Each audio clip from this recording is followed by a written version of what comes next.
My favorite hack in being able to pick a title is, and this is a hack that I think just like continues to blow my mind, but hi guys, welcome back to my channel, or hello if you're new. In today's video, I'm sharing with you exactly how I film and edit my YouTube videos. So I'm gonna start with my planning process, writing a little script for myself, filming, editing, uploading, things like that, and everything in between. So I really hope that you enjoy. Before we get into it, I just wanted to mention that I use my iPhone 12 Pro Max to film, and I use my MacBook using the Imovie app to edit. So I know there are all sorts of different cameras and recording equipment and even editing software that is out there in the world today. But for me, this is the cheapest and most effective beginner-friendly services, I guess. iMovie is really beginner friendly, but it also does everything you would ever need it to do. And then also my 12 Pro Max iPhone, it has a really nice camera. I didn't feel the need to go out and buy a new vlogging camera when I started on YouTube. So I just wanted you to know that that is absolutely okay to film on your phone.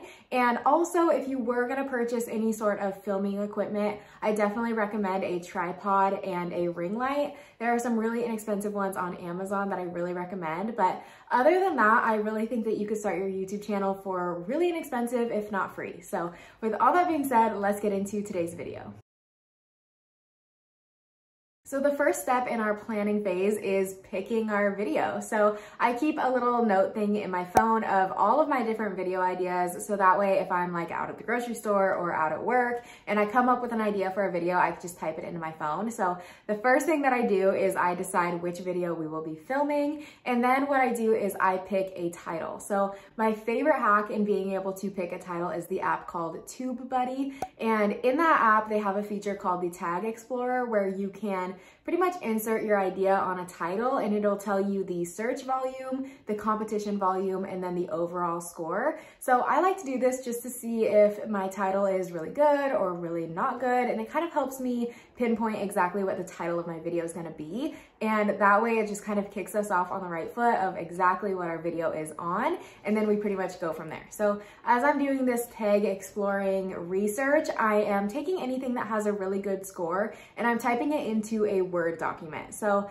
this document is my template for like the research / the planning that goes into my YouTube videos. And I actually have it on my Etsy store for just $1 in case anybody wanted to use it. So then once we have 2, 3, or even 4 really good title examples, I guess, what we're gonna do is after they're in the Word document, we're gonna type them into Google. And this is a hack that I think just like continues to blow my mind, but type in those tags into Google and hit search. And what we're looking for is the little section that says people also asked. And what that is basically like people are searching whatever you searched, but also like other things that they searched along with that. So like other questions that they have. And not only is it super convenient because it also gives you the answer right there with the question, but it gives you more ideas of what you should include in your video, type of, you know, other questions that your viewers might have when they're watching your video, so you can make sure that it's included. And I just feel like this is an absolute goldmine for content ideas, but also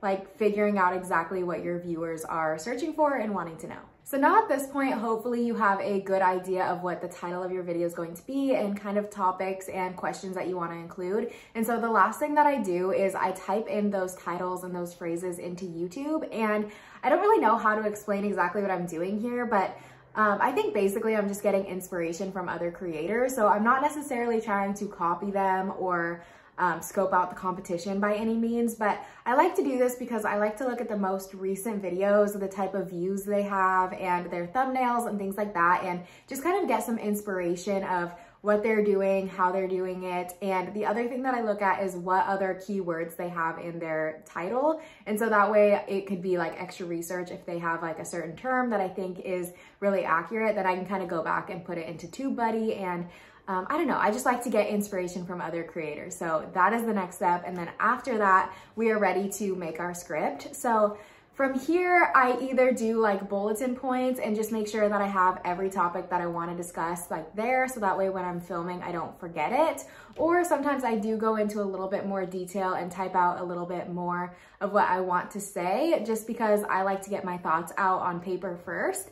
But then once it's time to like actually film, I'm not reading it word for word, and I'm not even like being super specific and making sure that I sound perfect. I just like to kind of get my ideas out there and like what I want to talk about down on paper. So that way when it is time to film, I'm not just like throwing words and ideas out there, and hopefully it sounds a little bit more put together. So now that we have all the planning and the research stuff done, it is time to record, but I do have a couple of tips before we get into recording that I want to talk about. And the first one is, if you're filming on your iPhone, to go in and turn on the grid feature on your camera. And what that does is it takes 2 lines across and 2 lines down your screen while you're recording. And that way you know exactly where the center is. So for me, I like to make sure that I'm right in between the 2 lines that are going up and down. And then the top line that goes like this is going across my eyes. And I know that that's like super specific and like perfectionist style, but I really like it because that way I know that I am exactly in frame and that it looks okay. And I feel like one day I'll be able to just turn it off and know that it looks okay. But for now, it's definitely like a little comforting to know that I'm right in the middle of the screen.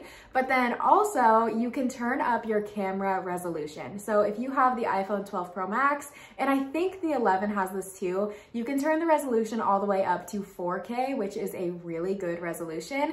But if you don't have 4K, there's I think 1080 is the next highest, but I'll insert a little grid here of the resolution from highest to lowest. So that way you kind of know what the highest resolution is on your phone or your camera, but you definitely want it to be on the highest quality possible. So now with filming, the greatest tip that I have that helps me out the most is filming in batches. And I have a really hard time explaining exactly how I do this, but hopefully when we get into the editing process, it'll kind of make a little bit more sense. But I go back to my script, and all of those bulletin points or paragraphs or whatever it is, I only do like 1 at a time. So 1 or 2 sentences, maybe a little bit longer, and then I just cut. I stop, and then I review my script and start where I left off. And basically what this is doing for me personally is every time that I stumble over my words, or I say something wrong, or I kick the tripod and things like that, I am able to go back to where I left off, and I know exactly where that stopping point is. But if I sit down and I just try to film the whole video in one cut and just try to like wing it almost, I tend to really stumble over my words, and then I don't know where I left off, and it just turns into kind of a nightmare, especially when it comes to editing, to try to make it look like it flows when it doesn't really. So hopefully that makes a little bit more sense when we get into editing. So then once I'm done filming, or you're done filming, it's time to move on to editing. So how I usually get my phone footage to my laptop is I just airdrop it to myself, but that's mainly because the USB on my laptop is broken, so I can't just plug in my charger. But you can also use an external hard drive if that suits you better. But then once I have everything set up into Imovie, it's usually in chronological order based on the way that I film, like I said, in batches. But I go through first of all, and as you can see down here, you could see the little sound bar here. So where I started recording is blank because I'm not talking, and then at the end is when I finish talking. So the first thing that I go through is I just cut all of these out and just trim it up to where they're all back to back. And the reason I do this is because I'm gonna do this anyways. I'm gonna trim out the parts where I'm not talking. And so if I do this first off, right off the bat, then I can just watch the video all the way through and cut out clips that I don't want to use and just do the little editing then, but it gets everything right off the bat cleaned up. And the other tip that I have for editing is to use all of your shortcuts. So if you hit Control B, it will split the clip wherever you have it ending at. And if you hit like Control X, it will cut it, and then you can hit Control V to paste it wherever you want in the video. And that is just something that will help you save time. I remember when I first started editing in iMovie and I didn't know all those shortcuts, I had to go up manually and hit edit, and then I had to hit split clip, and then if it wasn't right, I'd have to do edit undo, and it just takes so much more time if you're not using your shortcuts. So I definitely recommend that. So one thing that you may or may not have noticed on my videos is that when I say something a little bit silly or dumb, I like to make fun of myself in the way of changing up my crop. So the first way that I do this is either I crop forward on my face where it kind of like jumps in for a second, and then the other way that I do this is when it like slowly zooms in on my face, so it starts normal and then it like pans in towards my face. And I'm gonna show you exactly how to do that.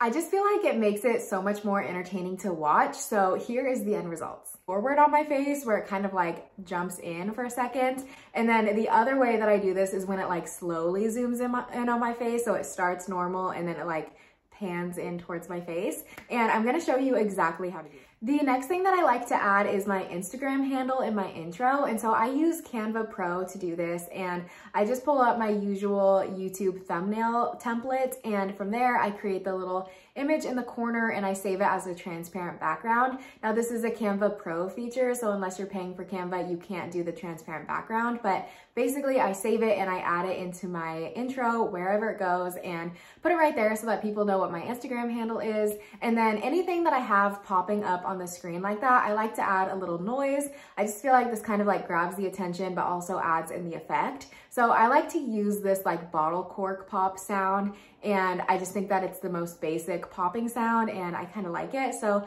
I put it right when the image starts to make the little pop noise when it starts. And this is also kind of a loud noise, so I turn it down to like 70 to 75%. So at this point, we are almost done with editing our video. The last thing we need to do is our intro and our outro. So for my intro, I always use the same intro song and the same transparent image that just says in today's video. And the only thing that I do is I change up what the clips are. So I like to use clips that give a really good explanation of what the video is going to be about, but also like little sneak peeks that are gonna keep my viewers interested. Like maybe they saw a part and they're like, I really need to know what she was talking about in that. And so they'll keep watching for the whole video. And of course, watch time hours is very important. But then after that, it is time for the outro. So I use the same outro screen that I again made in Canva, and I always do it for 10 seconds. So a lot of people don't know this, but with your end cards, which are really important, you should definitely be doing end cards. The longest you can have them on is 10 seconds. So I make my end screen 10 seconds long, and then I just add my little outro music. All right, you guys, and that is how I film and edit my videos. I know that it makes it seem so much easier, but I just wanted to express like, filming and editing videos can be extremely difficult and very time consuming, so it definitely doesn't need to be easy. If you're kind of struggling a little bit, just know that that is extremely common. We all do. And yeah, so that's all of my tips and tricks. I really hope that you enjoyed and learned something new. If you did, let me know in the comments down below. And if you have any other tips and tricks of your own, please let us know in the comments because we would all love to know. And with all that being said, I hope you guys have an awesome week and I will see you next time.